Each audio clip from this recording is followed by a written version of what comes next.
knows the spice controls the universe.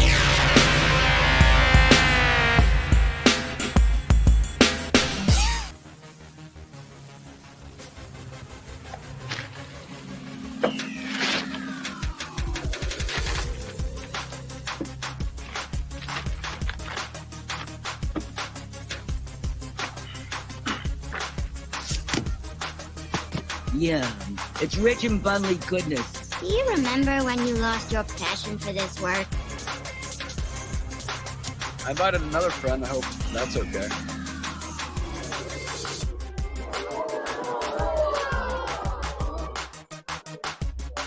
Ah!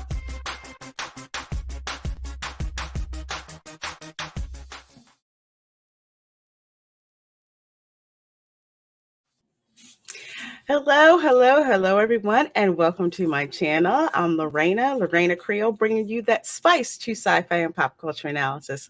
And it is a wonderful, wonderful Saturday morning, which means we are recording an after-school special show. So folks who can't meet us, at noon on Fridays for lunch, guess what? We meet them after school. And coincidentally, we just have to record that show on Saturdays.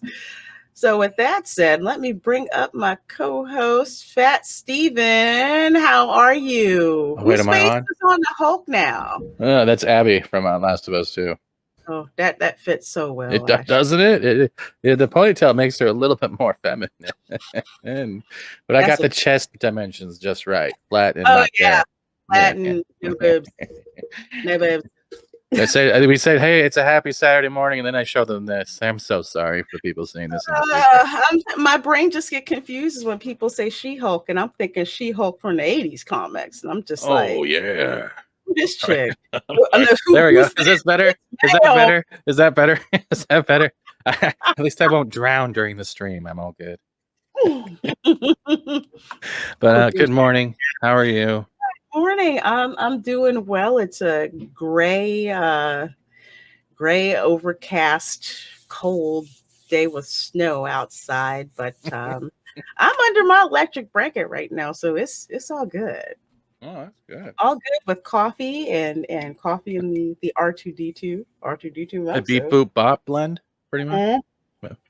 Beep boop bop blend, which has vanilla with some slight tinges of lubricant.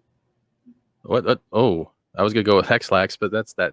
I'm not usually the one that makes that comment. I'm thrown off. I don't know what to say now. I think we've done enough banter now. Of weird banter. Why don't we bring up our guest for today? I'm really excited to get her on the show. Oprah needs to give us stuff to get on. That's fine. I want something. Next time you tell her we want, because I know her personally. We both hang out at the same buffet line. No. Did she try to cut in front of you? She can't cut anything but chicken. I was gonna say, you probably don't want to get between her and the fried shrimp. I had the same problem with Sally Struthers. Really? It's quite a fight. Yes. Well, let's bring up our guest, shall we? Yeah. All right, folks. Joining us today is the lovely AFK Bard. How are you doing, my dear? I'm doing pretty good, thanks. I'm glad to be here. Thanks for having me. No problem. Glad to have you. I know I've seen you on a couple of streams, and I think I've dropped into one or two with you, especially with the Harry Potter streams that Orange Hat Reviews did. Oh, yep, definitely. And I've seen you drop in on Culture's Sunday Culture Review as well in the afternoons. Yeah, I'm really good at getting into other people's streams. My streams are not fun, but I really do enjoy hanging out with people. So the more the merrier. Yeah, well, that's all good. That's all good. I usually, like I told people when I first got started, but before I even showed my face, I didn't have a channel. I just liked crashing people's streams. I'm just like, hey, you got a stream? Yeah, I'll come on and crash it. Sure, not a problem. I'm trying to get to that tier where people just didn't send me on, and I'm not sending the chat looking like Oliver Twist. Send me a link. Just send me a link. Just God, send me a link. Then you get some people where they're just like, they won't even send me the link for the show, and I'm on the panel. And then you got other ones going, and then you got other ones going, I would have been there, but you never sent me the link. And I'm like, oh, that's because we didn't send you the link. It's all good. Well, we'll start with our usual canned warm-up question. What are your political? No, just kidding. So, what are your memories of lunchtime at school?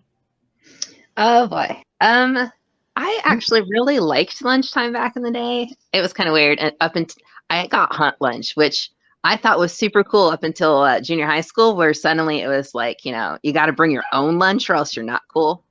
So my memories are just like every day of the week they had a certain food item and they just repeated it every week.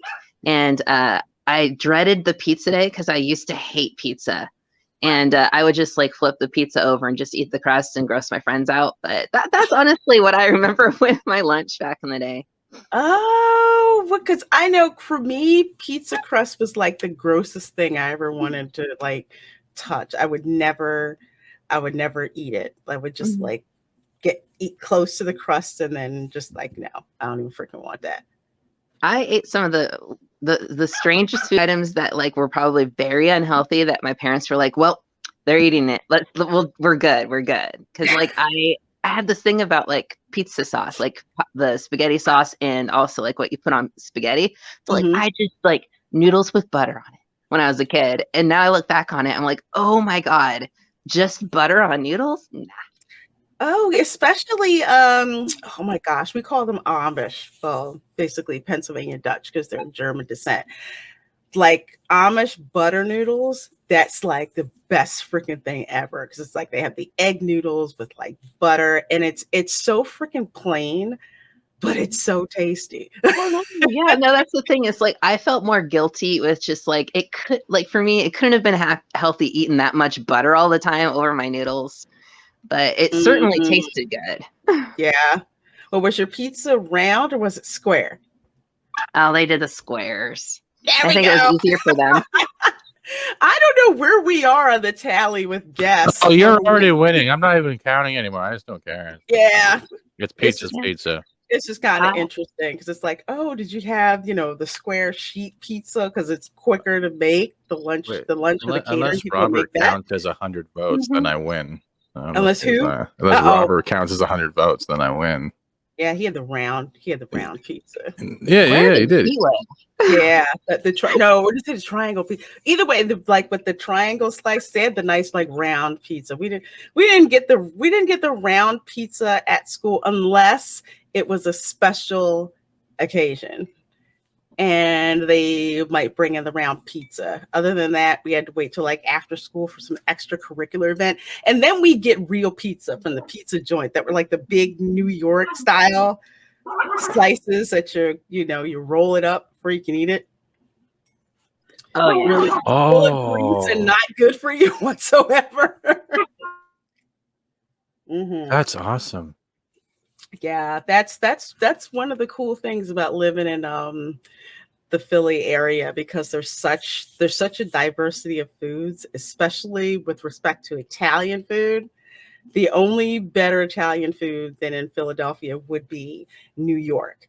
But in Philly, it's like we're so spoiled. I'm like a snob now because I know what my pizza's supposed to look like. I know what a calzone is supposed to taste like. I don't like tomato pie, but I know what that's supposed to be. Ew, what is that? Ew, it's so gross. Tomato pie sounds imagine disgusting. Square pizza with no cheese. Oh God, no, I'm out. Okay. No. When I first had that, I was like, what is this culinary abomination? Why'd you add culinary to it? It's not culinary. Because it's a double insult. To culinary. Culinary abomination. Somebody somewhere thought that this was a good idea to sell. I'm like, no. That's like disgusting. But the other stuff, like calzones, which is like, oh God, I freaking love that. Calzone, big ziti, Okay. of course, lasagna. I have a question with calzones though. Yeah.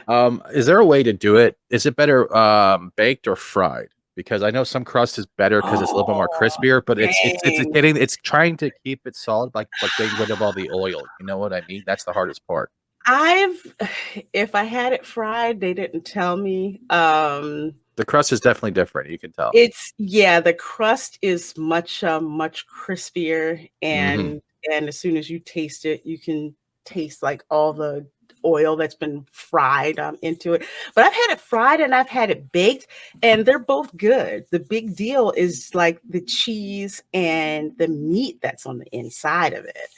That's like the best, the best part. I haven't had a bad calzone.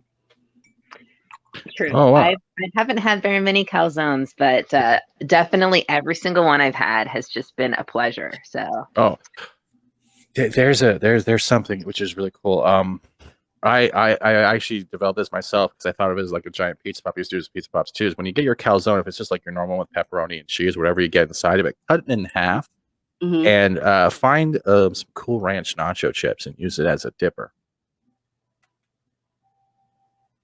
You know what I mean? It's like your own pizza bowl, but you're just using nacho chips. And I'm fat, as you can tell. I'm very fat. Even in thought process, I'm fat. Like when I have an idea, it goes through cholesterol. Like, I don't doubt someone tried that. Oh, I've done it. I've done it a lot of times. Like I like cooking up tuna with honey garlic and then adding hot sauce afterwards, like Frank's Red Hot and honey garlic. If you can get the mixture just right, it has that little bit of spice, and then it goes right to sweet, and it's really good. Oh, wow. That's kind of like one of my favorite things. Oh my gosh.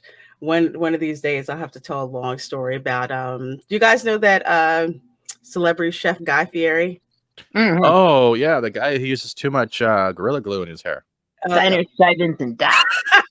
He's smart enough, I think, to use Gorilla Snot. Oh God. But yes, same type of hair. So at Disney Disney Springs, downtown Disney, in Orlando, not Orlando, but at Disney World, he has this restaurant called Chicken Guy. And all it is around like brine, deep fried freaking chicken. And then there's all these specialty sauces. And one of them is like hot wasabi honey sauce. Oh, dude. It's so good. That's not fair. I love spicy. It's not. I did a review. I haven't put it up yet because it just kind of like went into the pile. But sorry. It's, oh my gosh. It is like, let me see if I can pull up his site. Oh, there's one thing out there. What is it? This it's, I don't know what it is, but it's a small little bottle, but it's like spicy mustard, but it's not like overpowering. It's like a yellow bottle. Not French's. I hate French's. Can't stand French's. But it's so. Oh my God. We're AFK. We're here to interview you, but somehow we've gone to food porn. I don't know. Yeah, we're gonna get away from it a little bit, but no, we're not. You look how happy. Look how happy Reina is. She's like, I'm gonna get this now. It's like the best. It's like fried. The chicken is so good, and it's just like been brined and all that crap and the seasoning and the seasoning on the fries and whatnot. Oh. No joke. I thought of Fat Steven when I saw. Thanks a lot. I wanted to bring this up. I quite forgot to say this. Did you guys hear? You remember the CD Projekt Red stuff, right? That happened with the yeah. They sold the data for $7 million. Oh, I had heard that. Like they dropped it on the dark web and it sold out. Like someone bought it. That's crazy. Yeah, but I was like, because I know you somewhat game, don't you? AFK to a certain point. You have your little. Yeah. So I was like, I wanted to actually ask you if you think that's pretty crazy. Do you think they should have given in or not? Because this stop with this chicken everywhere. It's like, people are going to see this show. We're like, there's a Fat Steven for Halloween. There's a Fat Steven. Chicken before we get to CD Projekt Red, but this is pretty much it. Curry mayo, wasabi honey, Cuban lime boho, garlic parmesan, avocado cream. But yeah. I've never been to Chick-fil-A. Well, that's Chicken Guy. Oh, Chicken Guy. Okay. Yeah. They're all over. I don't think they're all over. I know there's the one in Orlando, but I don't. You're in the Pacific Northwest, right? All right. Yeah.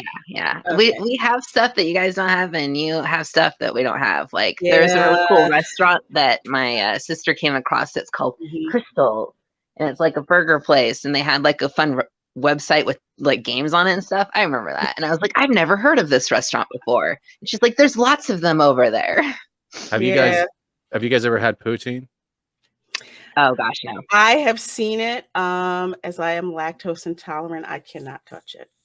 All right. Well, this is called Smokey's Poutineery. I put it in the share. But this place focuses. Yeah, I've seen it. So, but let's get into it. Like chicken, pork, veggie, beef, and it's just all types of poutine. Like you can get poutine with like cheeseburger toppings put on, some with nachos, pure vegan. Let's like look at this. Look how godly this looks. Tater tot poutine. Like this is Fat Steven right here. Like look how delicious this looks. That one that looks like the buffalo chicken. Now, if you go to Epcot down Disney and you go to Le Cellier, which is the Canadian steakhouse, they have several kinds of poutine that they sell that's there. Look at this one. It's delicious. This is my favorite. Yeah, that is that bacon on it? This is the heart attack. This is deep fried pepperoni with cheese curds on fries with cheese afterwards. The heart attack. That is. I'm surprised it's not bacon and instead it's pepperoni. But oh my god, look at this! Look at this flat iron steak, sautéed mushroom, caramelized onions, and 40 barbecue sauce. 40 the fact that barbecue sauce has a specific name already makes it dangerous. Oh, dude! Do they have EMTs on site just in case? Because I feel like heart attacks. I think actually, they have the AED there just in case. Actually, the way it works is when you order your meal, it actually is a combo meal. So it comes with your drink, your utensils, the main meal, and an insulin shot. If you get the family meal, it comes with 4 life loader bracelets. Oh. You know what? I'm not serious. That actually sounds really fun though if it did. You said insulin, and I'm thinking sugar, because that's kind of like how it is if you go to Voodoo Donut at Universal, because there's all those freaking donuts and the sugar. It's just like you should just give people an insulin shot when they buy. If you didn't see, you shared that on the show last year, right? Like AFK, if you ever get to see this episode, she ever finds it for you, there is a donut that's bigger than most people's heads, and they have this rotating like display case, and it's like Homer Simpson would live here. It's like that one Halloween episode where he's like more, and the trough keeps shoving more in his mouth. It's like more. It's so delicate in there, and it's like tasty at the same time. I might be able to. Okay, find it. While you're doing that, favorite comfort food, AFK. Oof, that's a good question. Good one. I do like putting a little bit of effort into it, and I say little. It's macaroni and cheese, extra cheese, and I chop up hot dogs and stuff and put it in there. That is awesome. Do you use cheese whiz, nacho cheese, shredded cheese, or just a normal cheese packet? Shredded cheese. I had a friend who introduced me to homemade macaroni and cheese. And you just can't have it normal afterwards. No, you can't. I love you a little bit more, and that's a respectable love. I'm not like trying to be creepy or anything. I don't hide in bushes anymore. It's okay. I don't blame you. Mac and cheese is delicious. It's like when your parents used to make what do you call it, like soup and grilled that cheese. Video. I'll be right back because it's not showing on the site, and that's probably for a reason. You guys remember when your parents used to make tomato soup and grilled cheese, right? Like especially when we were outside playing in the snow all day, or they make that one meal that would just you always remember is like that warming meal on cold days. Yeah. Mac and cheese falls into that category. And I used to do it with like the shredded cheese, but then I would throw a little bit of barbecue sauce in there, and I would take a handful of bread and crackers and crush them up. Because I like a little crunch in my food, and it actually works. Do you put it like mix it in, or do you put it on top and then like bake it? You wait till it's all cooked, and then you throw it on the top. Like you can do that, or you can mix it in. Like same when I do tuna with the mayo and stuff. I add a little bit of ketchup, a little bit of the mayo, but I'll also crush up crackers in it because it changes the consistency. Mm-hmm. And I can go through 2 cans of tuna in like 10 minutes. I love it. Okay, I found it. Oh no. I'm just gonna run it and let AFK just like comment. I'm gonna go drool with my nipple tassels, so I'm gonna go mute while this happens. Oh my God, people thought that I was making this up. So this is Voodoo Donut at Universal Studios, and you see people walking around with these pink donut boxes and like guarding them with their life because they're just like, no, you can't freaking have my donuts. So this is inside a place called Voodoo Donut.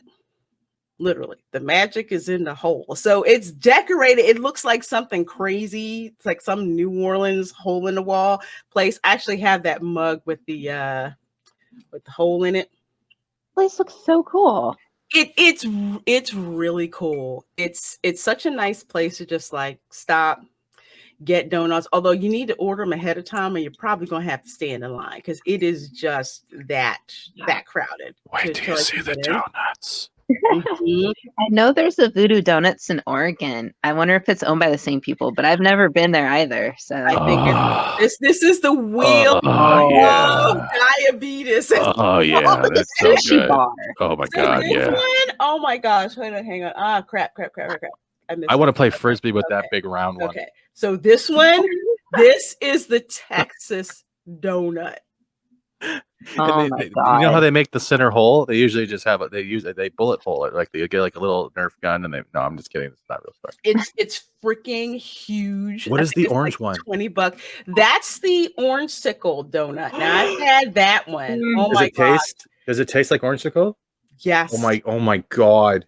It tastes like an orange sickle. Oh my gosh, it's like orange buttercream that's inside of it. Oh my God. And it's got like this white chocolate thing like on the top. Yes, this has Fruit Loops on it. Wait, do you hear AFK Bard? Sounds like she's putting on her boots and heading to Oregon. Do you hear that? Yep. See you guys later. You guys keep talking. I'm gonna go get one. There's a Ring of Fire donut, which I think of Johnny Cash. It's not that. Is that a ghost pepper on it? No, it's just a regular chili pepper. I don't think it's that hot because I tried it. I'm just like, this is nothing. But Honestly, it looks like a potato. Yeah, they like put it on there, but it's mostly just a heavily cinnamon sugared raised donut. Yeah. Do you have a favorite donut then, AFK, since we're torturing you with this food porn? Ooh, there's grape aid. That tastes like grape Kool-Aid on it. Oh. Sorry, go ahead, AFK. Oh no, I'm enjoying this view as well. I like anything with custard in it.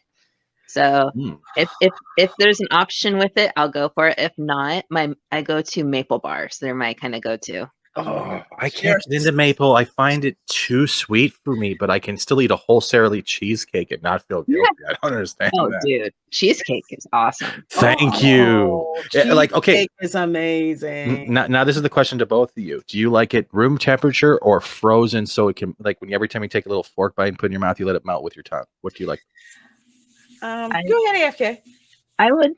I would say definitely chilled. So when you're cutting it, it's like a really solid slice. Yeah. And then you can like put your cherries or raspberries or whatever on top if you want it. I like mine. I like mine defrosted. I want to say kind of like in the middle. Mm-hmm. Well, the flavor is still the same, which I totally agree. I think it's more of like a texture thing for me, kind of like what Steven was saying about like I like a little bit more, a little more solid. Yeah. Mm-hmm. Yeah. Because a lot of people, like, from my personal opinion, like with me, I don't like Brussels sprouts, right? I know this is totally off from sweets, right? But Brussels sprouts, not the taste or the smell. It's a contributing factor, but it's the texture that makes me sick and want to gag. If I can change the texture of a food, like when I see with the crackers and add a crunch to it, I don't feel like I want to gag as much. And it's a weird way to explain, because I know other people have this. Do you guys get what I'm saying? It's not really the taste; it's always the texture. It's true. Well, I don't know if it's an official thing, but I remember hearing back in the day that there was like a different kind of way to taste things besides just like the flavor. And it's just like, it's called mouthfeel. Mm-hmm. And it's just kind of like the overall experience that you have while you're eating it. So it's like it could taste good, but it's like each person has an individual, like they need a little bit more crunch. They need a little bit more soft. So Right. I get that. That's kind of funny because you know what? I can actually use that now. Next time I want to approach a woman, like, hey, baby, can I kiss you? Why? Because I got mouthfeel. I need to know how much we get along. Well, Classic. AFK, if you're in Oregon, you got 3 locations. Oh my God, 3 of them. I don't know about Portland though. It might be on fire. Sorry. How Town, close to Davis, Washington? and there's Eugene. I don't know if there's one in not one in Washington. Everybody stops in Oregon. There's a burger chain that's called Burgerville. It goes all the way down to California, and we have one that's in South, like really, really South Washington. And then they're just like, yeah, nah, we're gonna keep it down here. So I have to drive a really long way to get those. And they're delicious. That's like what we have up here. It's a small franchise called Mary Brown's Chicken, right? I used to love it. And when we got it for a special back when my family was still kind of like a family, we like you do like the dinner nights, you'd order out, you'd sit down and watch TV, one of those special nights. And their gravy and their taters when they went together, it was so good. And like if we had to go like an hour out of our way to pick this stuff up. And I treasure those moments. It's the same way, like with your dedication for that burger. That burger must be insane to do that kind of travel. Well, it's like it's all local. Like, they get their food and their vegetables and fruit and everything, and they like make everything on site. So it's like it's really good, and they have like the old fashioned milkshakes, and it's just as hardcore. I can't do that. Oh no! Wait. So that means they use like the martini shaker. They get real scoops of ice cream, a little bit of cream, and a little bit of like they do it actually on right in front of you, right? Well, it's not the machine, is it? Well, they do it, but it's in the back, so you don't really get to see it. But the end results are the good stuff. Yeah. Okay. Because there's some place I went to in Vancouver. I can't remember exactly where it was. They actually did it by hand, which was really cool. Unfortunately, I couldn't have one because, well, that wouldn't have ended very well for me. Man. We just totally went into food like it was the end of the world. I love it. This has made me all happy. Like I was kind of doing that waking numb state trying to get all focused, and we start talking about sugar and food. Next thing you know, I was like, I gotta go to the buffet. I gotta make out with the table. Let's do this. Especially freaking donut. No, I tell people when I go to theme parks, I love the rides, but one of the best things that I like to do is I like to go for the food. For me, food is an essential part because you can get things like there's certain restaurants like hole in the wall restaurants, only certain things you can get, certain places. So it's like it's what makes a place, unique. I love fair food. Like that's my favorite part of it. I go in, I get the sloppy burgers, I get like the big pile of like, either curly fries or like the really long shoestring if you can find them. And then I either go in for like the elephant ears or churros. I will like go funnel cake. That's one of my favorite. Funnel cake that's fried, because I went to some theme park and they had the nerve to defile funnel cake batter by baking it. Oh, no. What? Yeah, that's a pancake with holes. Then I couldn't freaking believe that. I said, "I'm sorry. Who told you should serve this to any human person?" I kid you not, real funnel cake. They fry that crap. They put it on a paper plate. The paper plate starts to become see-through, and then they put the powdered sugar on there. And then whether you wanted, strawberries or blueberries or pecans or whatever, they toss all that stuff on there, and you eat it with your hands, not a freaking fork. Man, I'm getting hungry. I'm so sorry. I think so. Okay. All right. I'm gonna get off. I'm the fat one here. That's the funny part. I'm the fat one here. I'm gonna get off of food and not start talking about people walking around Disney World with like a huge turkey leg in one hand. Sloth love chunk. Turkey legs are freaking. AFK. What's your favorite movie and movie snack that you can most identify with? I know why we're going, hi, how do you like food? And then we're like, we're gonna get off food. What's your favorite food doing this? Well, to this day, I guess it has such an impact on me because I was a kid when I watched it, and like I've watched it so many times. The original Jurassic Park is my favorite movie. Oh yeah. Like, I could watch it up until I die and then get buried with it so I could watch it, because it's just, there's just something about it that really like has that adventure that like it just sparks it in your heart. No matter what age you are, you can get really into it. Yeah. And are you using this as code for I just like seeing Ian Malcolm without a shirt? No, I honestly, he was a fine character in the first one. I have to, I'm going to be that one to say it. He doesn't make a good like main character. No. Like he was kind of like in the Christmas Vacation for National Lampoons, where Cousin Eddie was a great character by himself, but then they tried to do a Christmas Vacation 2 with him as the main character, and it was the worst thing in the world. So I would kind of excuse me, sorry. I tried to hide that. She's drooling from food. It didn't work. No, two points though. Yeah, I agree about Dr. Ian Malcolm, because he was one of those characters where his sole job was to pretty much bounce off of the main characters. So kind of making him central. I mean, every time he kind of showed up, it's like, okay, yeah, we know what he's going to say. We know what he's going to say. We know what he's about. So we kind of don't need to see him as much. So why they brought him back, I don't know. But in National Lampoon's Christmas Vacation, I do love Cousin Eddie in that. Yeah, he's the best. I love him. That was fun. I didn't expect for him to show up, so I kind of liked, how they did that. But after that, they started bringing him in subsequent movies, and I'm kind of like, okay, I'm kind of done. And I like Cousin Eddie, but is it like they took the niche out of the Cousin Eddie and just made him a character for comic relief when they had to fill in a certain spot of each film that came after, right? Yeah. Like there was something about him in the Christmas Vacation movie that made him feel like an actual person. Same with and so it's like when you're watching it, like he does horribly stupid things, but like you feel like there's an endearment to it, and like someone like that in real life. But then when you see him in the next movie they tried to do, where it's just like it's his caricature, like he's not even a person anymore. He's just like accident prone after accident, and it's just like it's not a character anymore at that point. So no, because in the Christmas one, it's like you felt for him, because he showed up out of freaking nowhere.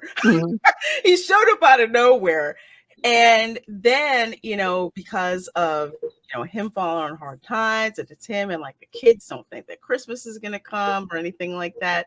You feel for them, but yeah, he does some really stupid stuff.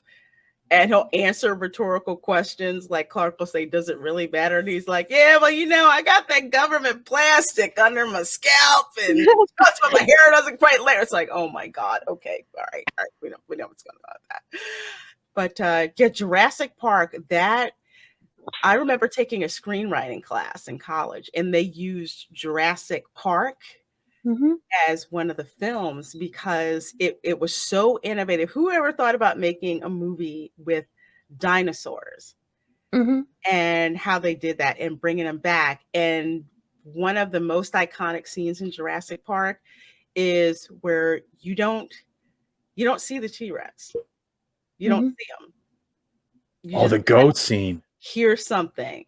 The goat's gone, and you just like hear this. You hear vibration. You see, they picture the water cup, and the water starts moving. And it's like you don't even freaking see the T-Rex for I think like about a full minute, and all they show is just everything that forecasts that it's coming. And that scene has been used so much in like screenwriting classes for like, this is how you show and don't tell. And that there's just something about that movie, like you said, AFK Bard. I love seeing it.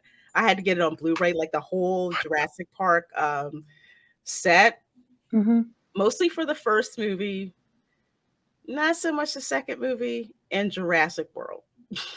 Yeah, I love dinosaurs. So like I've watched them all. Jurassic Park is still number one. I will shamelessly watch anything you slap Jurassic on too. So. Really?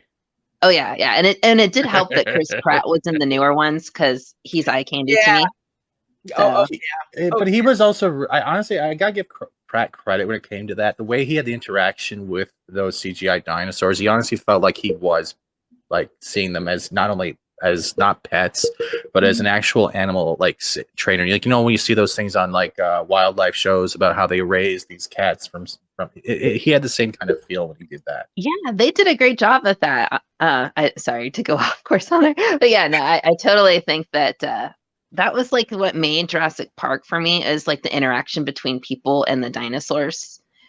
It felt so real. And so like as a kid, I was like, you know, I remember for weeks after the movie came out, scientists on like news were like, could we like clone dinosaurs? Let's talk about it next. And as a kid, I was like, oh my God, you know, Dad, can we get dinosaurs? That'd be so cool. And I didn't realize, of course, it was like not real as far as like how far we can actually go in science and whatnot. But does that mean your favorite Transformers are the Dinobots?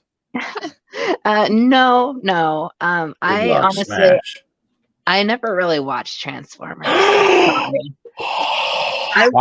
done. I'm out. I kind of want to say, if you watch the cartoon, okay, you might want to stay away from the movies. Oh, I saw the movies but I'm gonna say it. I'm not shameless about this. I only went because Shia LaBeouf. He was my eye candy at the time, and I was like, I'll watch him. You know what? Look, that's the only reason I watched Aquaman, because as far as I was concerned, Aquaman was like a list superhero in the DC universe. I didn't freaking care about him whatsoever. And then I saw the trailer for Aquaman, and it was Jason Momoa. I'm like, okay, I guess. But you guys forget though too, he was also Ronan in Stargate Atlantis. Yeah, right. That's I think that's what gave him a lot of the parts he has now, because of how he played that kind of mercenary. You know what I mean? Man, you're digging. I love that, his character on that show. Whoop. It was a good show. Like, that's what bothered me with Atlantis. Atlantis was a good segue to Universe. And Universe, I'm really upset by the way it ended. And it's one of those things, like the way they ended the Spider-Man cartoon, showing Madam Web and Peter Parker off to find Mary Jane, but no follow-up. It's like that's not a high point. That's leaving you high and dry. Yeah. Definitely. Sorry, I'm a dork. I was gonna say, just to kind of like add to that a little bit, because one of the reasons why I like going to theme parks, especially theme parks based on pop culture, because you feel that immersion. So in Universal Orlando, when you go through Jurassic Park section, like there's the gates that says, Jurassic Park. It looks like it's straight out of the movie. And, you look on the ground and you can see like dinosaur tracks and stuff like that. You hear the music from the movies. Even the visitor center looks like the one in the movies. And yes, the Velociraptor coaster, which I cannot. Have you seen that, Bard? Freaking no! I didn't even know it existed. Girl, hang on. I'm going to let's see if I can bring this up. I'm going to let you see the advert for it. Let's see. No, we don't want to do that. Yeah, I love. Oh man, I missed out on going to Disney World when I was a kid. It was such a bummer. I got to go to Disneyland, but I was young enough to not really have taken. I took it for granted, I didn't really like go and look at stuff. And plus, when you're with family, you get dragged and you don't get to necessarily see everything. So that was my trip. And then my dad and step family went to Disney World and invited us, but my mom was like, no, school's more important. And I was like, no, it was Disney World. How often do you get a chance to go to Disney World? But one day I plan on going someplace. And if I only could choose one place, it would be the Harry Potter place, because it looks amazing. Yeah. She was already there. Actually, she has camera footage. Oh, I saw. I'm going to show you this first, actually. So this is, hang on a second. The Velocicoaster, that's awesome. I forgot this. People have been walking through the park, because they're like building it, and it was like the worst open secret because they wouldn't talk about it, but we all knew it was coming. And even when they're working on the tracks, it's got like, you know, a Jurassic Park flag that's and everything. But this coaster, oh my God, that's what it looks like. Oh, what? There's your dino sex right there. Yep. They have raptor paddocks and everything. That's up there. Yeah. And that's what it looks like.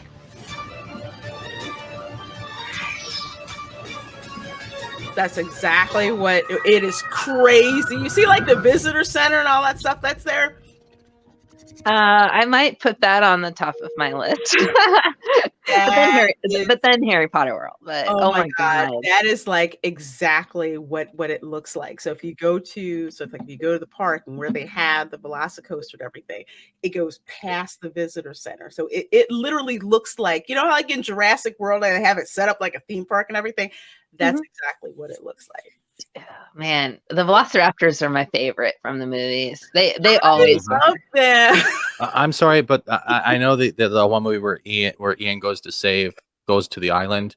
That tall grass scene is the best raptor scene you will ever see in a Jurassic Park. I don't care if anyone wants to debate me on that, because all you see is these tips of the tails popping up. You see them running through, and you see the grass just have these weird lines going closer and closer, and all yours, and they're all going, I'm like, run.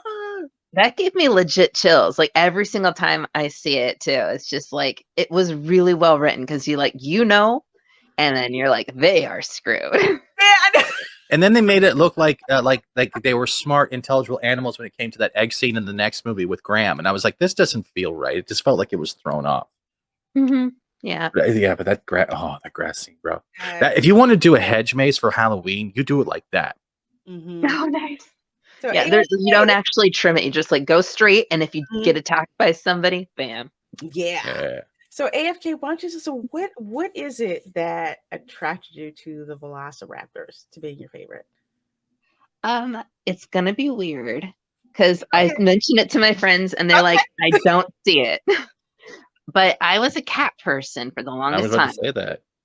And for whatever reason, the way that the raptors move reminded me of cats. Like they're very like direct, like they move and they like know what they're doing with every motion. And it's super weird, but like even the noise that they make, like that little purring sound, like for whatever reason, I attached it to that as a kid. And they kind of reminded me of like, you know, lion-esque predators more than like lizards, although they were going for birds in that movie, so I'm weird like that. Yeah. I wonder, can you outsmart a raptor with a laser pointer like you can with cats? I feel like that wouldn't work on him. Oh damn. I think they'd probably be a little intrigued, but kind of like, all right, let me go back until it runs into a wall. But I kind of agree. I kind of agree with you on that point, because one of the things that I liked about the raptors, especially how they were introduced, because we didn't see them first. Dr. Grant was just like, he had like a raptor claw. And I'm like, oh, okay, what do these things look like? And then when you finally saw them and how intelligent they were, and like you were saying with cats, they're pack hunters, and lionesses hunt in packs. And even if you see like cats at home, like my boy cat, who's a real pain in the ass, when he's like stalking something, they're very smart. They're like paying attention. They don't jump on something right away. They're trying to figure out what's going on. And with the raptors, how they like hunt in packs, and they have like the distraction, like the one scene in Jurassic Park where I forget, I guess the game hunter, he thought that he had one, it was about clever girl, and the other two came behind him and like got him, and the raptor was just like, you feel I think my favorite also to that is when he has that claw, because you mentioned the claw, is when he goes up to the kid. Now you see here, they used to play with their food. They would take this big claw, they would open up your gut, and then they'd eat you while you're still breathing. And that kid just like therapy. Did anybody else like, oh man, I can't wait to see these things? The cow scene too. World again. Oh yeah, with the cow. with the cow, and also in Jurassic World, like what you were saying, AFK with Chris Pratt, and how he's interacting with them, and how he's how he's talking to them, and how they relate to him, because it's just like you are in there with the most dangerous. Forget the T-Rex. It's like with the Velociraptors, the most dangerous dinosaur that they have. And he's just acting like it's no big deal. I can handle it. I feel like they handled it really well too, because I think Stephen, you mentioned like it was kind of like lion taming, or like maybe the idea when you rescue animal rescue kind of stuff. Yeah. Like, you save them from poaching and stuff. And you start to build Velociraptor whisperer. And it keeps the edge of like unease, kind of like tiger owners and lion owners. Like they'll interact with you to the point like Siegfried and Roy, but there's still that like wild instinct to it. And I feel like they really did that well in the Jurassic World movie. Is like because they obviously were comfortable around him to a point, but you knew that they would attack him if he did something wrong. Exactly. If he gave up his alpha male stance, I think that's why they respected, because he did not back down. I don't know why but I agree. The worker fell in the pit, and he had to go and get him. And he's just like, no, don't shoot me. He's just like, he's telling him, okay, when you run, I'll tell you run. And he did, and he stayed there. Even though the raptors are kind of like, you're letting our food get away, and just like how, and you could feel the tension with that. It's like, oh my God, are they going to kill him or what's going to happen? Because we know how dangerous they are. And we're seeing this guy who he doesn't really have a weapon on him. He's just using the fact that he interacts with them and no one else. He respects them as smart animals, and they respect the fact that he will not show fear to them, because once the fear is shown, they will attack. Yes. That's my opinion. I'm sorry. No, you're absolutely right, because when you see people like how would I say? Okay, maybe not the same, but in a way like the like the dog whisperer. Or was it the one? Was that the dog whisperer? Horse whisperer? No, it was a guy who worked with the dogs, and I can't forget. I'm forgetting what his name is, but he would people would have like problem dogs, and he would go and he would explain to them like, you're the owner, you're supposed to present that confidence, or else the dog will not respect you. Yeah. And he would show them like what to do, and it didn't matter the breed of dog. He had like that respect. And the same thing even with like my favorite, the crocodile hunter, Steve Irwin. Crikey. Oh yeah. I learned so much watching that. He would talk about, like, he would interact with most dangerous animals, but he had that respect for them as wild animals. Did you know that Bindi got married and they either had or are expecting their first kid already?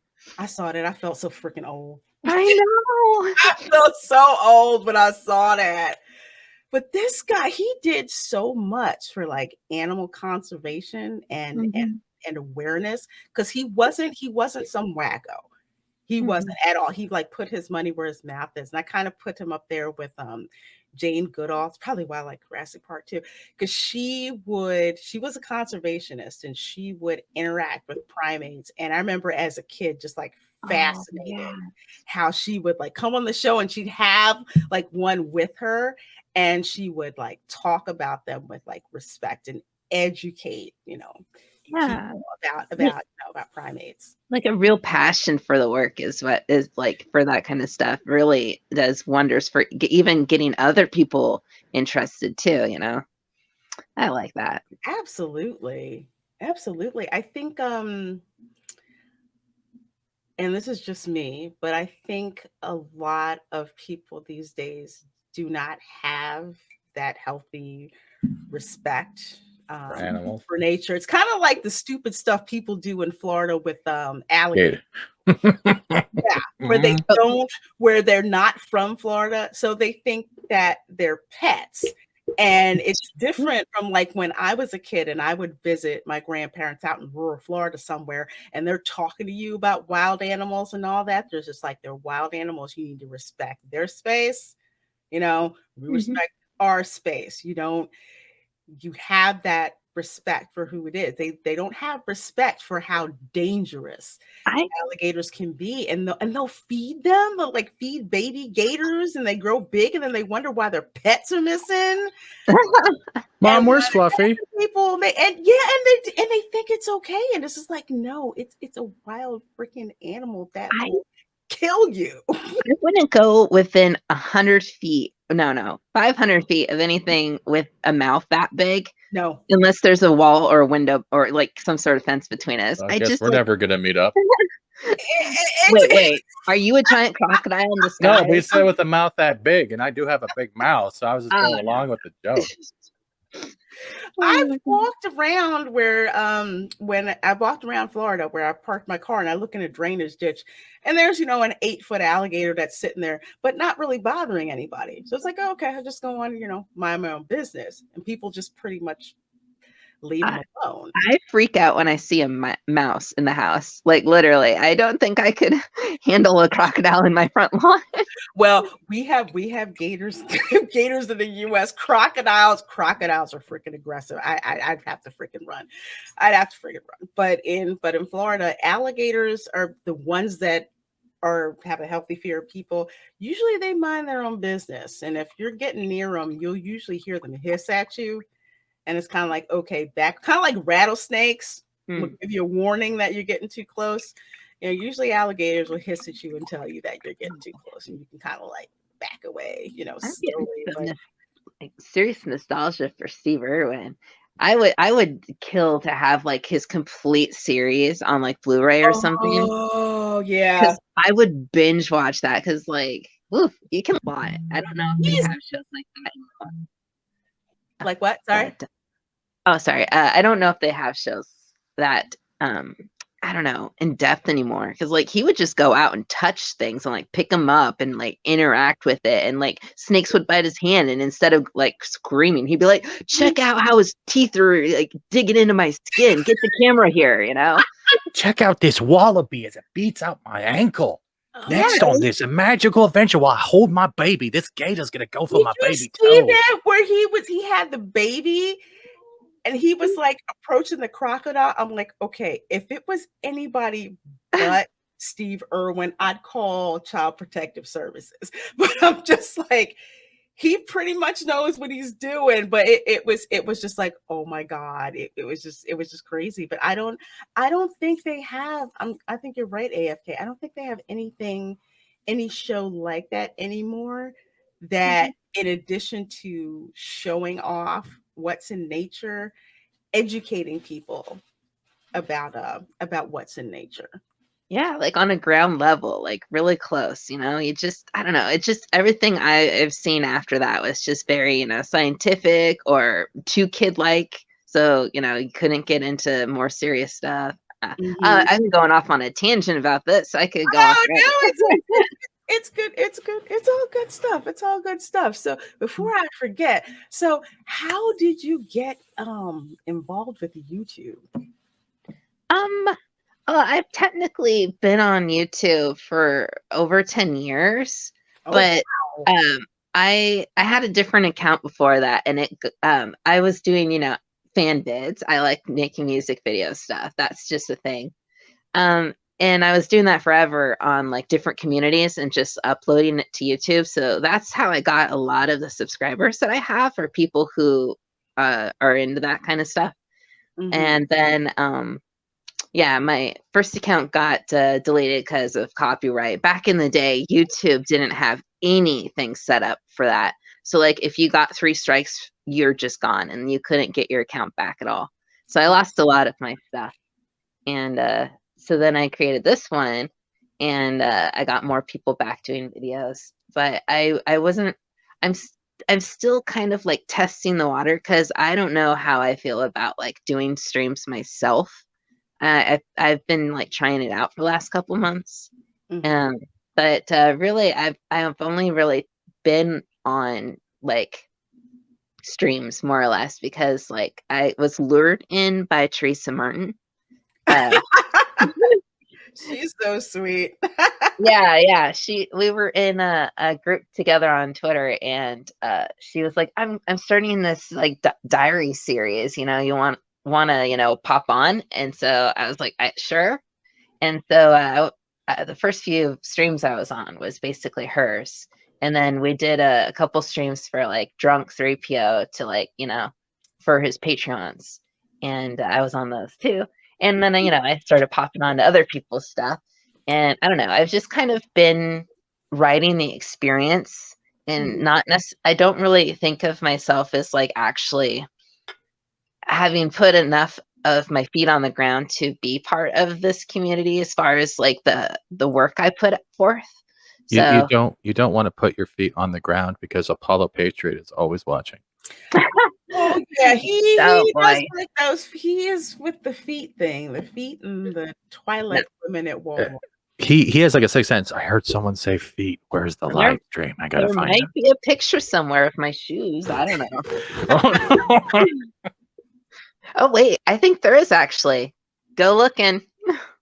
But no, I don't know. So it's kind of just like I've been hanging out with a lot of people in their streams more, and I've been actually looking to go back to doing more of my video editing and like music video stuff, but I'm waiting to get a computer fixed. So I know I just like seeing you on streams, and I think one of the things with this community is it's like I think everyone contributes in their own way. Because I know for myself, when I first started, I was just like, why do people want me on their streams? I'm like, I don't get it. Okay. And then I'm just like, okay, I'm just hanging out, nothing to see here. Why are people subscribing to me when I have zero content? I couldn't freaking understand that. From what I've heard, intelligent, strong, good head on your shoulders, and beautiful. I didn't want to use beautiful first because that means like you're diminishing the intelligence behind the person. But that's what I've heard from other people. No, I'm being serious. This doesn't mean kissing ass. I'm being serious. This is what I've heard from other people. I totally agree. Thank you. Now I'll kiss ass. It's I tell people when I moved to LA, I was not the same when I came out. I'd never been to a place where it seemed like the only thing that you were judged on, snap judgment, was what you looked like.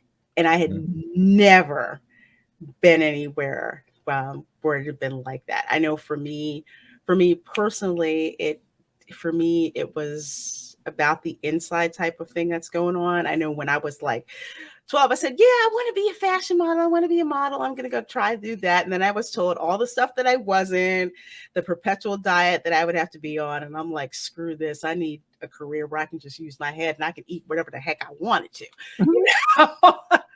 But when I moved to, LA, and yes, it's a very superficial town. I couldn't believe how many judgments were made based on just what you looked like. And depending on what you looked like, you could get away with pretty much everything. And I'd never been anywhere like that before. So a lot of times when I definitely appreciate the comments about my looks. I do. I do. But at the same time, it's kind of like I hear that. And with some people, it's like, are you saying that because it's true? Or are you saying that just to get something else? I think people don't know how to associate beauty with intelligence because both are the same thing. You don't always have to look outwardly beautiful, but if your intelligence is beautiful, your point of view is beautiful, anyone has that beauty. And I think people have forgotten to see that it's still the same thing. One's just a physical shell. One is constantly changing and molding, and that beauty is within itself an evolution. Exactly. Because beautiful. People that I would see. Oh, thank you. Because there's friends that I would know, women who are very smart, beautiful people. How did I get here then? How did you get? You make You me look like laugh. Steven Seagal. Oh, I'm a clown. I'm your Joe Okay, Pesci. so, Thank you very much. All right. I But tell yeah, people okay, this story. I'm okay. like, one of my favorite movies is Who Framed Roger Rabbit. Oh, now yes. Now I'm a And cartoon. people were trying to figure out why the heck was Jessica with Roger Rabbit. And when she got asked, she was like, he makes me laugh. Yeah. So I'm the Joe Pesci. I'm the Joe Pesci. So that means does that mean I'm eventually going to get a special stream with the red dress and I can finally live out my days as the rabbit I've always wanted to be? But I love that movie because people judge Jessica so harshly without even really knowing who she was, just because of because of what she looked like. Mm-hmm. So that's one of the reasons why I like that movie. So when I would hear from like some guys who were like, "Oh, I'm not this, I'm not 6'3", I don't look like this, I don't look like that," I said, that's for the people who are worth it. That is not what matters. Mm-hmm. What matters is being confident in who you are, being happy with who you are. If you're a dork, be the dorkiest dork you can possibly be. Well, that's not hard. Because that is truly who you are. Because you guys saw Revenge of the Nerds, right? Yeah. Or have you? No. Oh yeah. Oh God, girl, you got to see that movie. It's hilarious. It really is. It really is. But a lot of it is, was it Rick Moranis? Oh God, I'm good. One of the guys, or whatever. The person he eventually round up with, she was attached to like, this like jock, and you think that they get, all the girls, and it turns out that, eventually he wound up losing a girl because that's not eventually what she was interested in. Oh, there was a really good Psych episode. I don't know if you've heard of the show. I watched it. I've heard of Psych. Haven't watched yeah. it, but I've heard about it. Yeah. And I hate to bring the guy's name up because he was, but Freddie Prinze Jr. was in an episode, and he played a closet geek. And I liked it because he was dating this super hot chick in the episode, and he was like playing up that he loved watching sports and like playing football and all this kind of stuff. And then the main character accidentally discovers his like secret nerd den, and he's like, "Okay, I admit it." And then it was super cute. So, oh, that's funny. That's funny. It's kind of like the thing with the Big Bang Theory is for a while I couldn't watch that show because it was too much like work. I worked with people like that. No joke. Some people would say, "Are they making that up?" I'm like, no. That's literally, I had watched an episode and I was like, "Oh my God, I swear I had this type of argument with someone at work, about this." And the whole thing, like, I guess when that show, they kind of made nerd culture to be cool, but let's face it, for years it was not cool to be one. Oh yeah, no, it wasn't. There were strong groups of nerds that banded together at the time that convinced themselves that it was cool. But, yeah. Yeah. So it's interesting. I tell people, I said, yeah, the Big Bang Theory it's fun. I call it a caricature of nerd culture. So one of my favorite episodes. Oh, sorry. Go ahead, AFK. Oh, no, I was just gonna say I only watched one episode, but I definitely got that impression. Yeah, it kind of like, it kind of is. Although one of my favorite episodes was when James Earl Jones was on. Oh, nice. I didn't know he was on there. Yeah. He was. He wouldn't let Sheldon go. They were in the restaurant. They were in the sauna. Bro, and he was just like, it was great because he had Sheldon sit there in his sauna with a bunch of other old half-naked men with James Earl Jones. Oh, it was just funny. It was a fun episode. But yeah, this is a question actually I want to ask both of you guys. What do you think about certain companies trying to make nerd culture mainstream?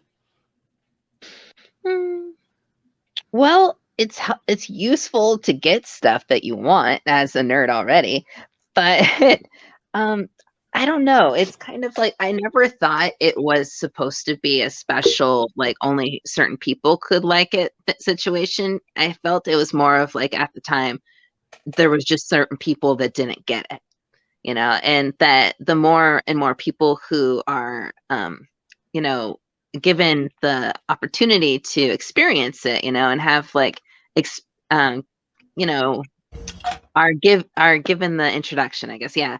The better it is in a way, because there shouldn't be anything wrong with getting more people interested in something that you like. Because to me, I really like introducing my friends to shows that I watch. So it's like, in a way, you're kind of sharing it. The only problem is the more and more people, the more and more voices. And, there could be really strong opinions in certain areas. And that kind of turns problematic. But I don't think the people themselves becoming nerds is necessarily bad. Cool. Makes sense. Your opinion, Stephen? Well, I want to give a quick idea to AFK. You just pretty much gave yourself a grounds to where you can start doing your shows. You can have a one-on-one and sharing one of your favorite shows with someone. Oh, well, I have been doing a few videos with Mega Geek Ian and his friend Keith. We're picking movies that we like and then talking about them. So and I had been actually considering TV shows too. So maybe I will do that. You talked about Jurassic Park. That's what I was thinking. I'm just like, that's like perfect for you to talk about, just like how much you love movies and yeah. Now I'm gonna sound stupid because I kind of stepped on my mic and I didn't hear the question because it popped out of my adapter. So what was the question? The question was about, how do you feel now that it seems that geek/nerd culture is more mainstream these days? I like it and I hate it. Now it's not that much. I like it and I hate it. Big Bang was good, but it was also the same time bad. The thing is, people will come in and they can pretend to be fans. They can pretend to like a hero, but I don't think there's different. I think there's a different way that fans and like maybe let's say geeks work. You can be a fan of something, but you don't have to be that knowledgeable about the whole history and lore of that certain, like that franchise or that character. So I think it was great because it gave people a ground to start being introduced to a bigger type of world when it comes to sci-fi, horror, fantasy, but it also caused maybe some people to second guess whether or not it's a weird thing. You know how like everyone has the jocks and the cheerleaders and all that stuff, right? Mm-hmm. It makes people wonder if there has to be like the geek card. I think it is the same way when they start getting into this stuff and actually enjoying it, but they didn't know where to start or how to enjoy it. People would think that they're not the true form of a fan. So it created this weird kind of maybe a passive aggressive diversity that was based on someone's own insecurity of not admitting they don't know so much, but they were willing to. Does that make sense? It was good and bad. It opened doors, but it also brought up a little bit of like not walls, but half walls. Like, when you see your neighbor's garden, it's up to your chest, the wall. It's like that. It's like you don't know how to go forward. Yeah. I like that. Yeah, keep going. Sorry. That's about it. I usually have good thoughts in between cheeseburgers, so I have to have another cheeseburger for the next good thought. I try to sound articulate as possible, but it seems to throw people off when I talk like this, so I'm trying to balance it. Because you've seen people going, "What did Steven just say that?" Usually it's a fat joke by now, and you're like, "Yeah."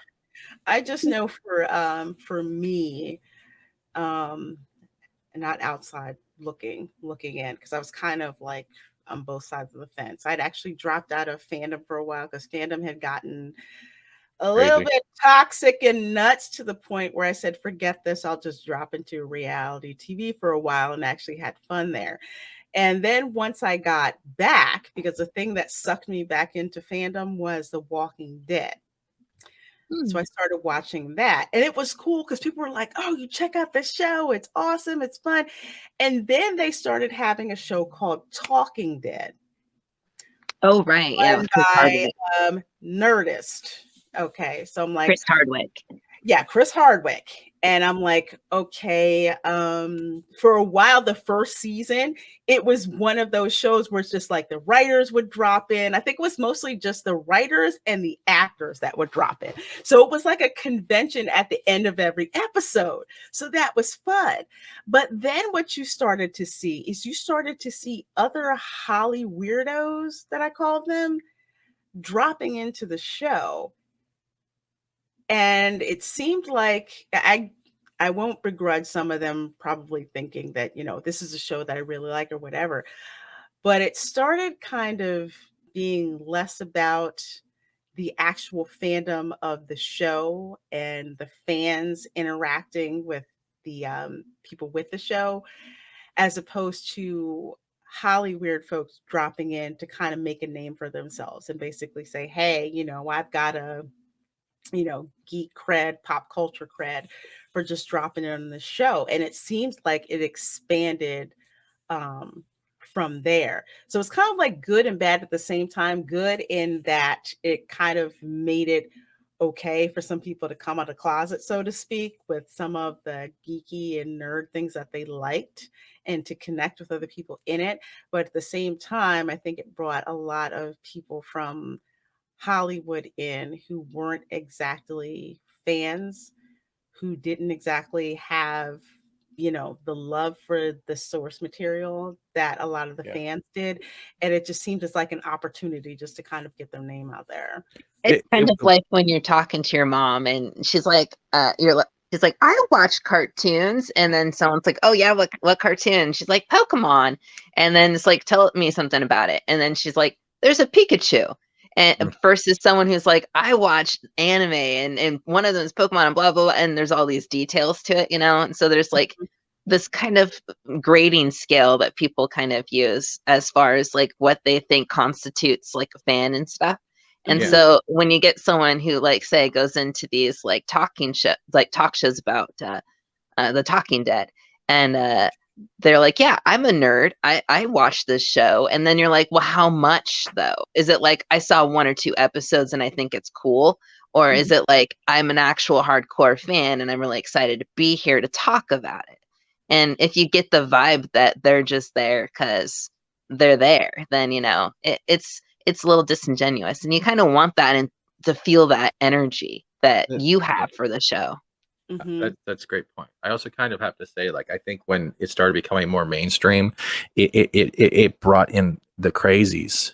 It opened a door to the crazies that wanted to fit in, but when they realized they didn't want to apply themselves to fit in, understand, and enjoy the lore, they tried to take it over for themselves and start claiming and saying that this, and this is actually this, or this is that. And they tried to no longer make it about loving a show, loving a character, loving a franchise, into making it a billboard for their point of view. And I don't forgive them for that. And you know what? You shouldn't. No, definitely, because it's very sinister. It's malevolent, and it's done on purpose. It's not like, okay, we thought about putting this in a different direction. It didn't work. Okay, let's go back to the drawing board and do it the right way. I think fans would have been much more forgiving in that scenario, where it's like, okay, you figured out you screwed up, okay, and you tried to fix it and make things right. But instead, they're just like, no, we're just going to put the pedal to the metal and just keep screwing things up.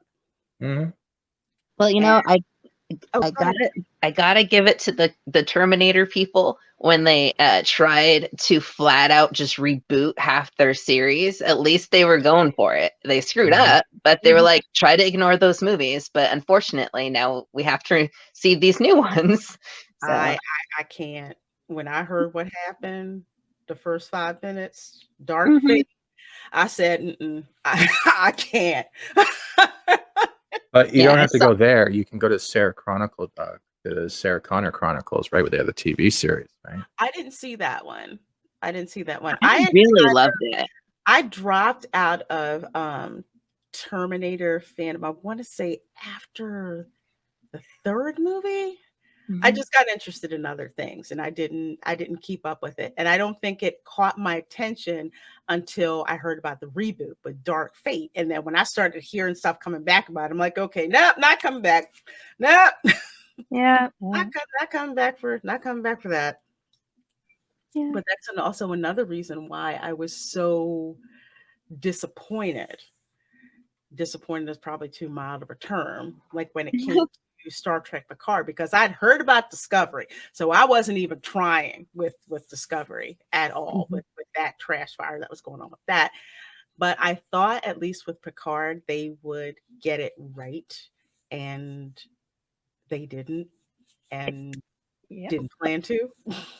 Well, I gotta say I was super excited for Picard, and the exact response was kind of like, I watched the first episode and it didn't have, like, whenever I watched The Next Generation, I felt good at the end of an episode. Even when it was a sad episode, I felt good. Even when it was screwed up and it was a cliffhanger, and you're just like, oh man, I know they're gonna pull it out, but I know it's gonna work out in the end.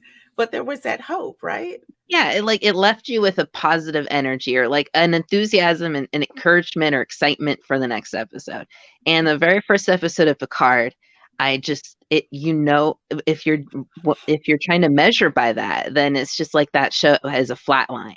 Like everybody is miserable, everybody's sad and upset, and they're swearing, and everybody hates each other, and the ending has nothing that makes you go, oh boy, I can't wait to see how awesome the next episode will be. Like maybe there's that hope that the next episode won't be as dismal, but that's not a positive thing to look forward to, you shouldn't have to look forward to that. You shouldn't have to fear a show that used to bring you so much joy, and that's what Kurtzman Trek is. It's a fear wrapped in a title that no longer has the meaning of what that title was.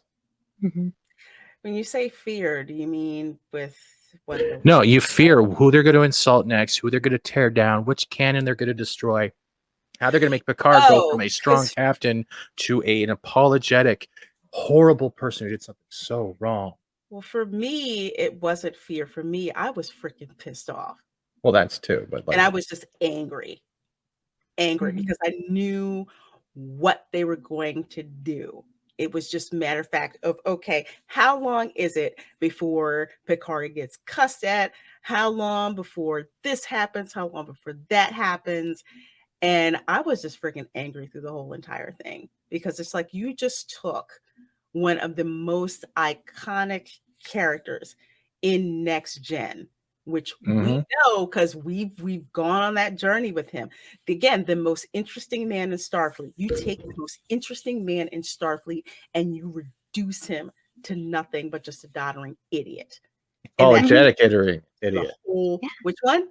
Apologetic idiot. Yes, apologetic idiot. And I'm just thinking, okay, are we going to wake up and it's going to be that scene in Tapestry where it's on the table? No. And it's like, I could forgive that if it's just like, what? Please tell me that. Yeah. I'm like, it's all a dream. Yeah, tell me it's all a dream. Tell it, it's like. But that's what bothers me. Wakes up in the shower and it's kind of like, okay, so let me tell you how it really happened.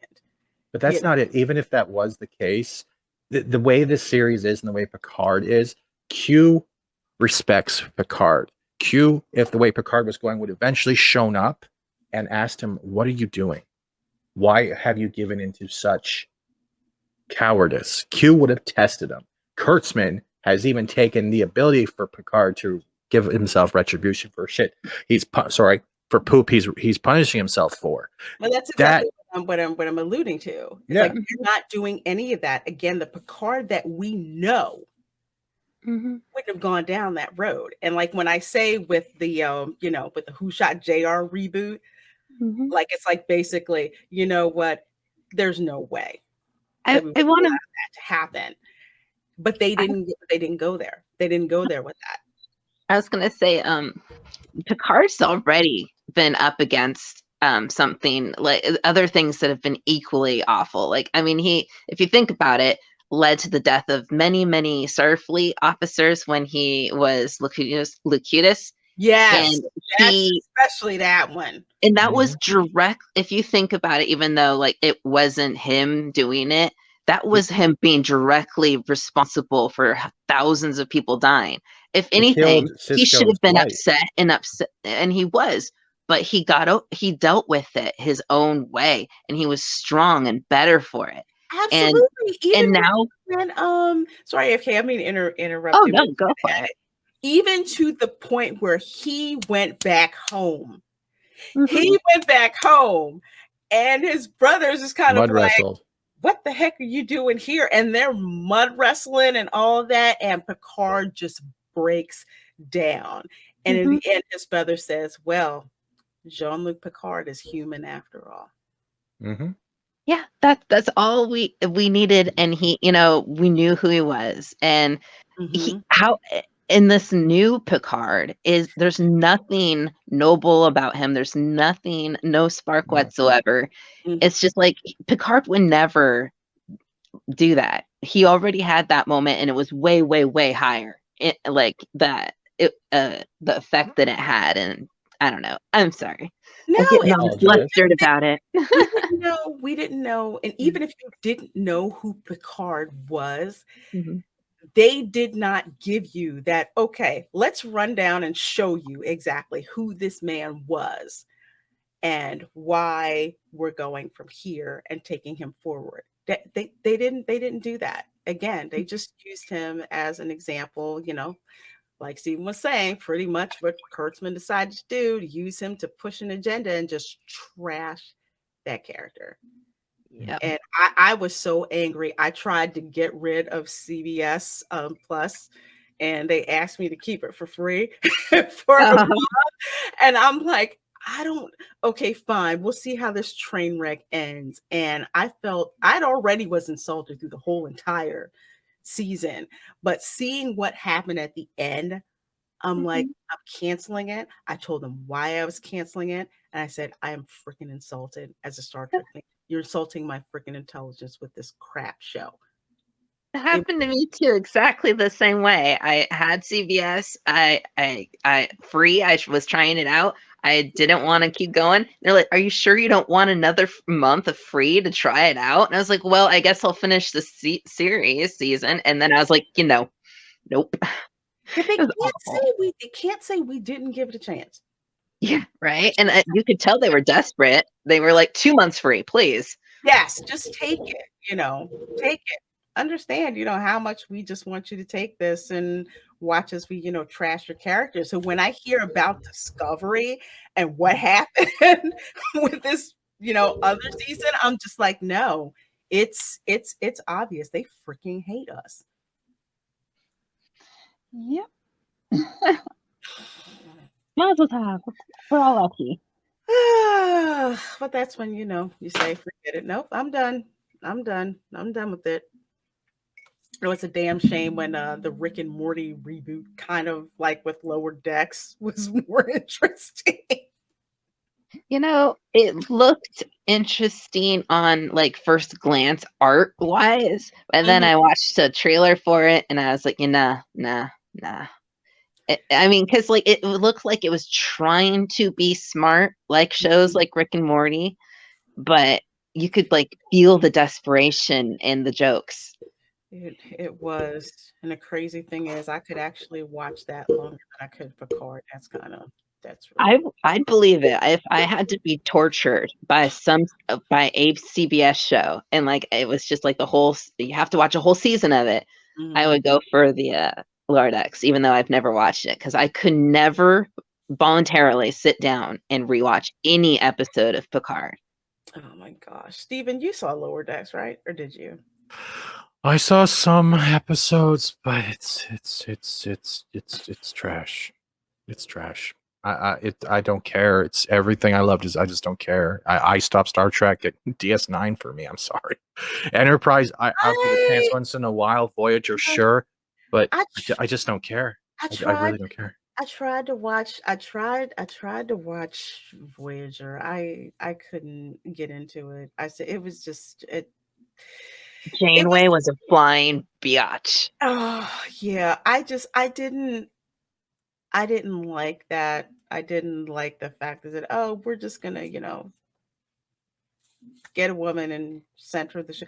That was like kind of where it started with the woke BS for me, was with Voyager, because it wasn't like when they cast Avery Brooks as Cisco. It's like, this is who we cast, this is who it's going to be, and that was it.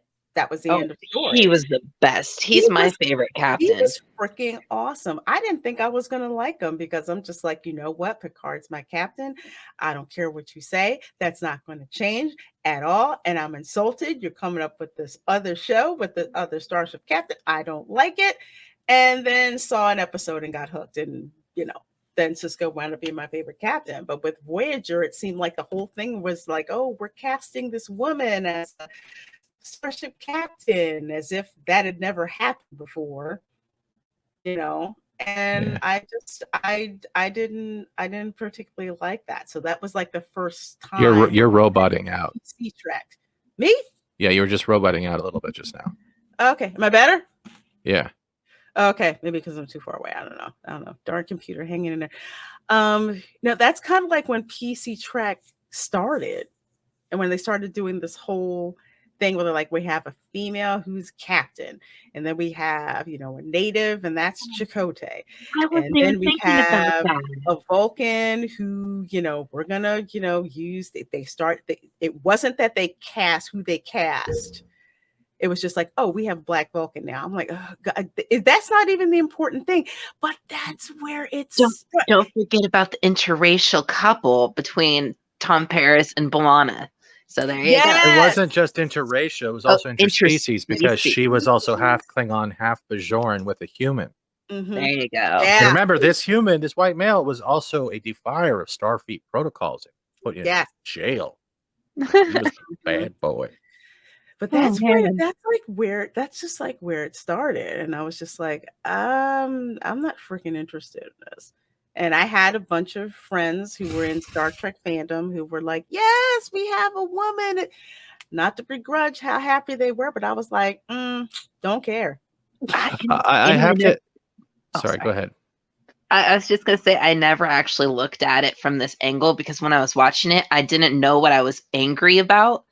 Because this, like, of the writing style, the way they projected this strong woman, that at the time I was just like, she's such a biatch, you know, like, I don't like this character. And they were always writing it like she was right. And I was like, in every situation, I was like, I'm angry at the decisions she's making. It's frustrating me. Now I'm like, oh, I can see it. It was way beyond its time at the time too. And the message it was trying to send. See, I think that was their first foray into doing it, and they were purposely making these casting decisions because it hadn't been done before, and they were purposely doing it and purposely putting out there the emphasis on the gender, ethnicity, species. Just that was the emphasis. It wasn't like, we're coming up with this cool show with this different dimension. Here are these new characters that we have, and go on from there. That's kind of like where they started to sneak all of that in. Mm-hmm. Yeah. And they also had the Maquis, which was this idea of two different factions having to come together in a real tight situation. Woo, there we go.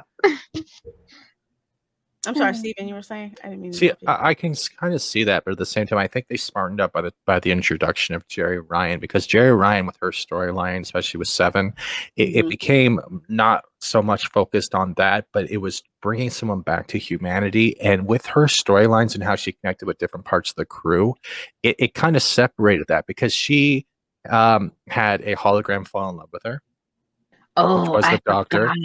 Yeah. You also had the fact that she had to take care of 3 Borg children and help them discover their humanity while she was still on her own Trek. She had to deal with her personal demons of consciousness. Out of that. I dropped out by that point. Seven made the show bearable and a little bit better to my point of view. And I think if you look past the skin tight suit and the double Ds, I'm just using that as a joke. Yeah. Her character was, I think, had the most evolution and development within that series, and that one character is why I appreciate Voyager, because it's bringing a Borg back not only to humanity, it's bringing her back to herself. And that's what Star Trek was. It's a betterment of yourself by finding yourself. Now that I would not disagree with you on that, Stephen, because for as long as I could hang into it, I actually liked the introduction of 7 of 9. Actually, I wanted her freaking outfit. That's what I freaking want. I want her outfit because I was like, that's a cool you do realize that the Dark Council sees this later, they're probably going to send it to you. Probably. Yeah. That's okay. That's okay. But yeah, I did. And I liked the introduction of 7 of 9. And I actually met Jerry Ryan at a convention. And I did like her character. But after a while, I was just like, I'm done with this show. I'm done with this show. It's her character. Am I allowed to spoil the end because the show's over almost 20 years? Because I'm not gonna go back and watch it. It just got to the point where I liked her, but not enough to keep me tuning in every week. If you want to entertain yourself, go just skip the rest of the show, watch the finale. Okay. I stopped watching it midway through, but I went back when the show had it airing and I watched the last episode. Mm-hmm. It is hilarious. Janeway comes back from the future to stop herself from making a really stupid decision. It cost half her crew. Yes, but in the plot itself is like, oh, okay, this is really intriguing. But it's hilarious because future Janeway is like, God, I was such a bitch. And she's arguing with herself. Mm-hmm. And she's the sane one. And the present Janeway is such a raging bitch. And they're trying to make it look like she's in the right. I'm just like, this is hilarious. They're actually don't make it right. Yes. Oh my god. It's worth a watch for pure entertainment. But you're missing. But you're also forgetting the one point. These two are not only calling each other bitches, they're also facing off against the Borg Queen, who is also, in fact, being a bitch. So it is the Triforce of the bitch. Oh, and there's no real good payoff at the end either. No, there isn't. Can I just say I like the Borg Queen? The movie one or the one in the Voyager? The movie one. See, the movie one was awesome. The Voyager one was not the same actress, and it was awful. Well, it was also supposed to be, I believe, Seven's mother, right? She had the face of Seven's mother, but it wasn't Seven. Well, the thing is, with Seven and the whole storyline, right? Their family were scientists that were actually doing subversive research and following a Borg sphere or cube, right? They were just doing research. So as long as you're not hostile or considered a technological advancement that they wanted to incorporate, they ignored you. That's the way Borg worked, right? But something happened, and the Borg captured them, and somehow then they transwarp coil, whatever they use to go farther distance in a shorter period of time, like they did with that One Generation episode with the Borg Juggernaut, that weird ship they had with lore. And they spent most of their time in the Delta Quadrant. That's where Seven was, in the Delta Quadrant. So they saved a human who was taken from the Milky Way while the Voyager was trying to get back home. That's how they all met up. You're saying small universe. Yeah. It was that one Borg out of a million that came from Earth. I will. When I get a bored moment, I'll go back and check that out. But folks, please do subscribe to AFK Bard. This is her YouTube page. And of course, you can follow her also on Twitter as well. And I'll have links to both of those in the description. AFK, is there anything else you'd like to publicize? Anything you have coming up? Any projects you're working on? No. Nah, I mean, I don't have a schedule. I'm just like coming up with things and kind of posting them. But I did have a movie talk with Ian and his friend about, I have to remember what movie I watched. Good Lord. Well, we watched a movie and we're going to talk about it, and we pre-recorded it. So if I edit it beforehand, it'll be up on Tuesday at 2:30 p.m. Pacific Standard Time. And then I want to talk about another movie that's in my mind, but I don't have a schedule for that either because I'm just a free-flying person, and I find that schedules just give me anxiety, so I just kind of avoid them. But she's already scheduled a trip to the Velocicoaster and that donut place, so I don't know if it's that much anxiety at this point. That's good anxiety, like. Yes. Yeah, right. Diabetes incoming. Let's go. Quaker State style. But folks, yes, please do subscribe to her. By the time people see this, your video will probably already be posted. So folks, subscribe to her, hit that alert button, follow her on Twitter. Since I'm pretty sure you'll probably announce a lot of that stuff on Twitter as well. And it was a pleasure having you on. Like I said, I'd seen you on stream, so it's like I definitely have to have her on the show to have Fat Steven and I interview her. Well, thank you so much. I mean, I mean, it means a lot that you wanted me on here, so I really appreciate it. You wouldn't feed me. I had no choice. I'm kidding. It was an honor and a pleasure. Absolutely. Anytime, you want to drop on, just let me or Fat Steven know. It'd be pleasure to bring you back. Oh, thanks very much. You're welcome. I think she's blushing. Oh, I love her picture. I love Xevious' artwork. It's really I like the blue eyes. Oh yeah. Thanks. Cool. I like that. Well, folks, thank you so much for joining us, and we'll see you next time. Bye. Bye. Bye. You're not supposed to talk, right?